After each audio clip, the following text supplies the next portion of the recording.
கண்டி உன்னஸ்கிரிய ஹேபாக் தோட்ட மக்கள் ஆரம்பித்த போராட்டம் தற்காலிகமாக கைவிடப்பட்டது.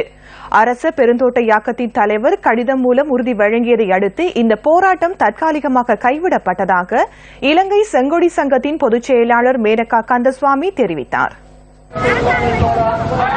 அரச பெருந்தோட்ட இயக்கத்திற்கு சொந்தமான காணிகளை தனியாருக்கு வழங்கும் செயற்பாட்டிற்கு எதிர்ப்பு தெரிவித்து ஹியாபாக் தோட்ட மக்கள் கடந்த மாதம் 28ஆம் தேதி முதல் போராட்டத்தில் ஈடுபட்டிருந்தனர்.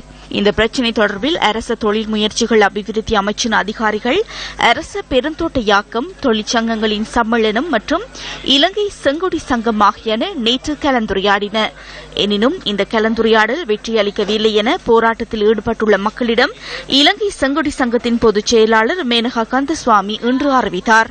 எவ்வாறாயினும் தமது கோரிக்கை நிறைவேற்றப்படும் வரை போராட்டத்தை கைவிடப் போவதில்லை என உன்னஸ்கிரிய ஹியாபாக் தோட்ட மக்கள் தெரிவிக்கின்றனர். நேற்று எங்களை பேச்சுவார்த்தை கூப்பிட்டு இருந்தாங்க.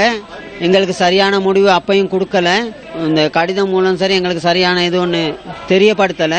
அதனால இந்த போராட்டத்தை நாங்கள் இன்னும் தொடர்ந்து போய்கிட்டு தான் இருப்போம். இப்போ ரோட்டில் 3-4 நாளாக இப்போ நிற்கிறோம். எங்களுக்கு இதுவரைக்கும் எந்த முடிவு கிடைக்கல. ஆகையால் எங்களுக்கு இந்த முடிவு எங்களுக்கு சரியான முடிவு கிடைக்கும் வரை இந்த போராட்டம் தொடர்ந்து நாங்க போய்கிட்டு இருப்போம். இந்த தோட்டத்துல வேலையும் கொடுக்கறாங்கல்ல, ஒன்னும் கொடுக்கறாங்கல்ல. எங்களுக்கு வருஷமெல்லாம் இப்படி இருக்க இயலாது. எங்களுக்கு காணி வேணும். காணி கொடுக்காடி போனா நாங்க இந்த ரோட்டை விட்டு போக மாட்டோம்.